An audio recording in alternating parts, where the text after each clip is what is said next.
If you're Gen X, like me, maybe life is good, or maybe life is hard.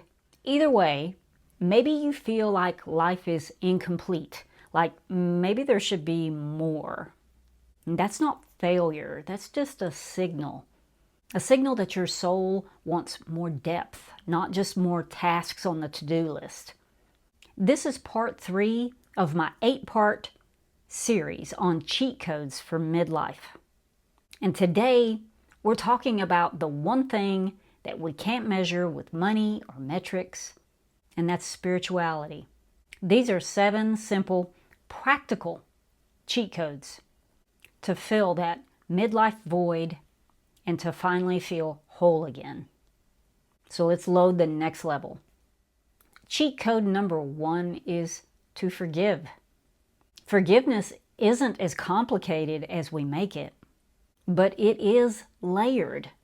But a lot of times we tend to attach other expectations to it, like trust or reconciliation or pretending like it never happened. But forgiveness on its own is much simpler. It's the decision to release the person who hurt you from your need to punish or repay or prove. And that's where your healing starts. If someone betrayed you and you choose to close that door forever, that's your right. You can forgive and still keep that distance. But maybe it's different for you. Maybe you don't want to shut them out. So how do you forgive and rebuild? You start with honest forgiveness, the kind that doesn't erase what happened, but just opens the possibility for something new.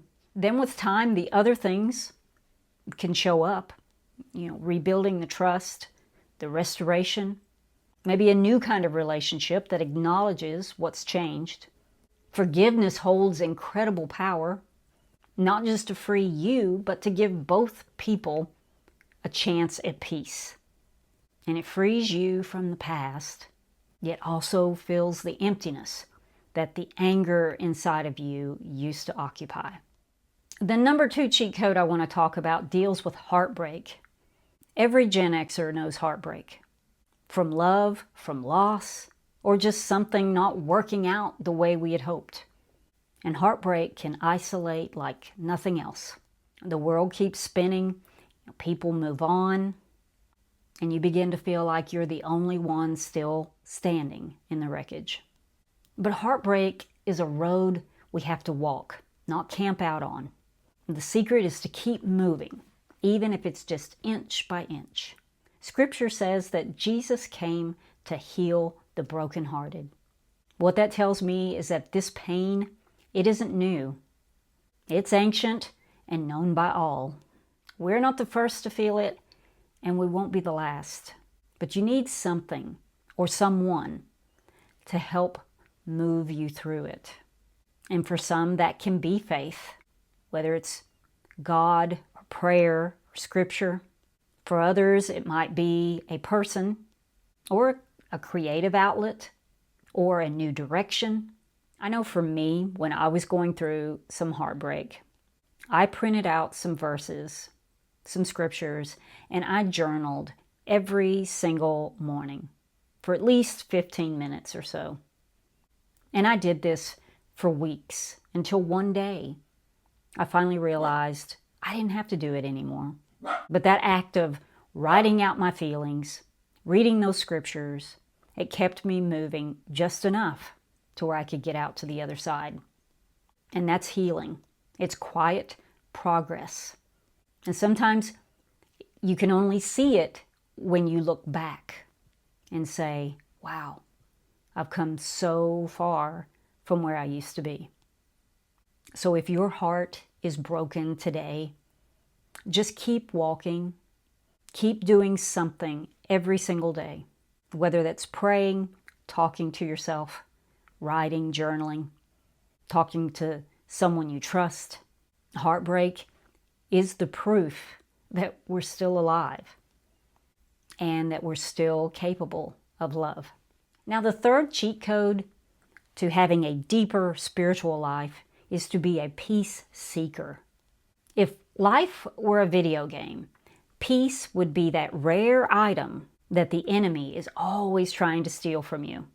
And your survival, it depends on you protecting it, guarding it, and reclaiming it every time it's lost. Inner peace, or the lack of it, it follows you everywhere.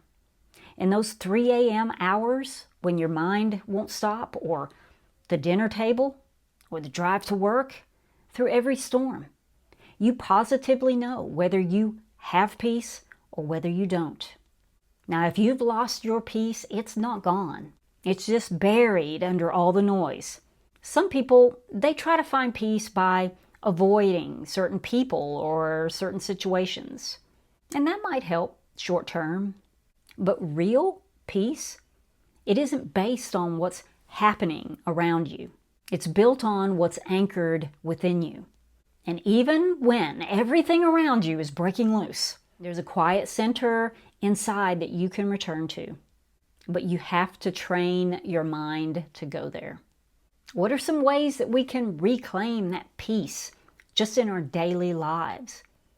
One, you can start turning off all the notifications on your phone, except the really, really important ones. Just claim one time during your day to just sit still and be quiet. Whether it's 5 minutes, 10 minutes, whether you do it while you're drinking your coffee, or whether you journal or read your Bible, or just to sit still. And remind yourself, out loud if you have to, that you cannot control others and what they do or don't do. That you can only control yourself. And practice the other cheat codes in this video. Forgiveness, gratitude, hope. Because peace grows in the same places that those do. Okay, cheat code number 4 for a deeper, more meaningful spiritual life is to be a grateful person. Gratitude is the simplest spiritual practice and one of the most powerful.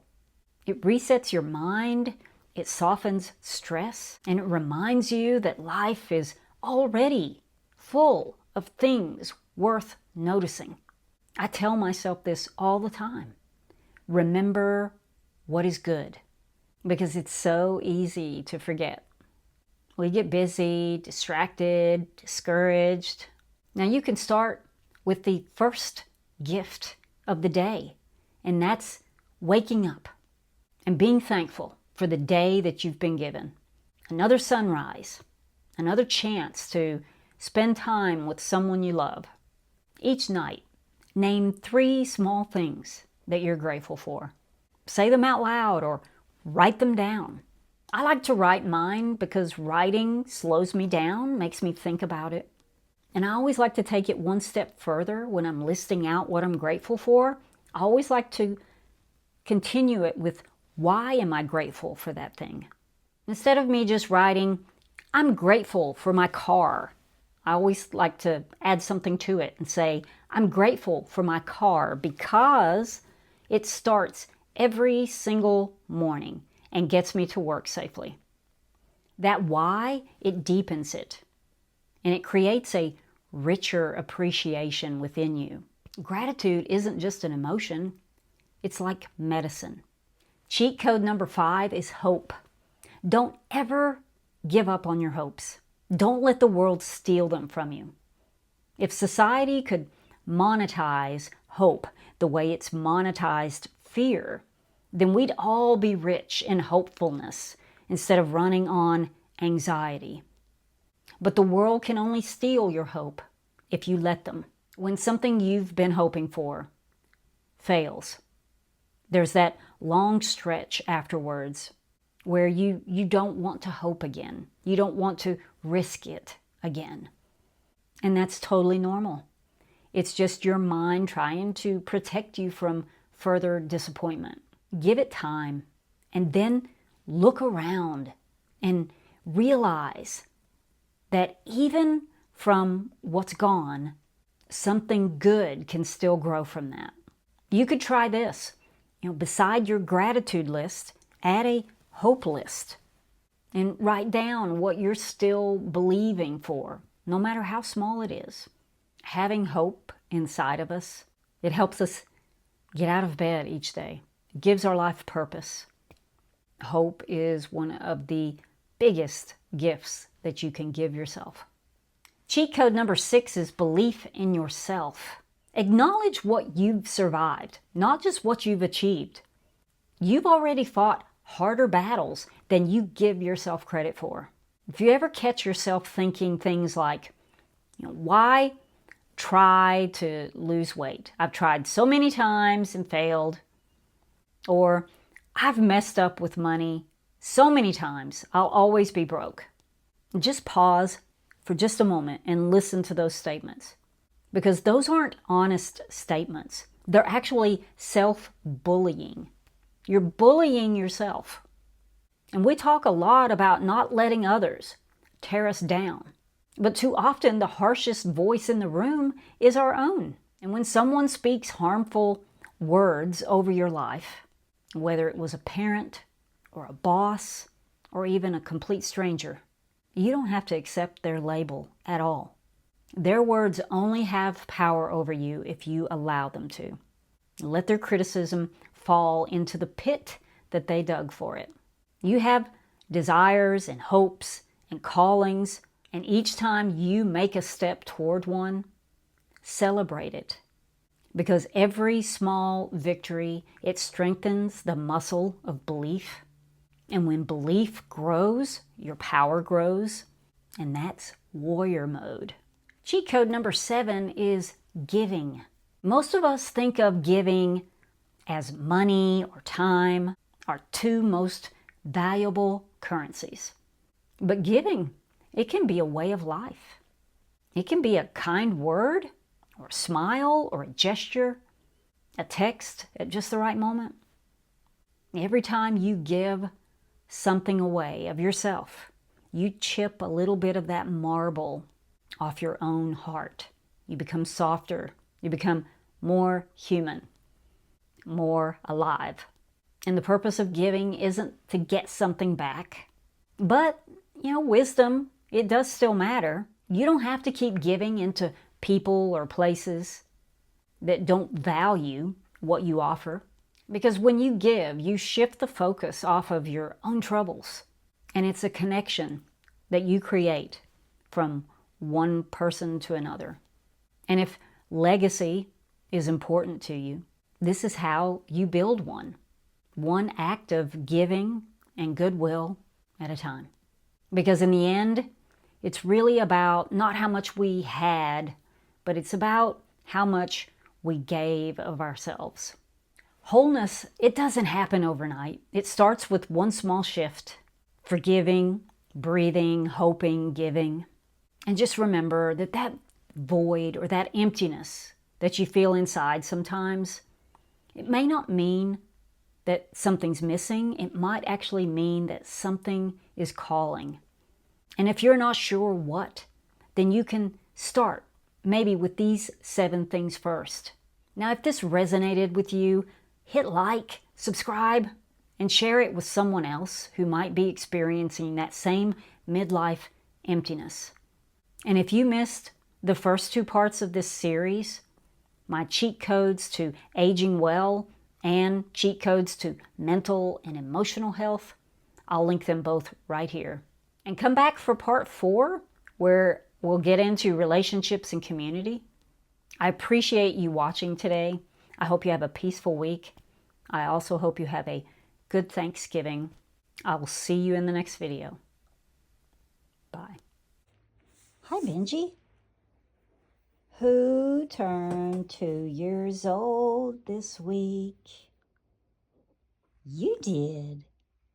Benji did.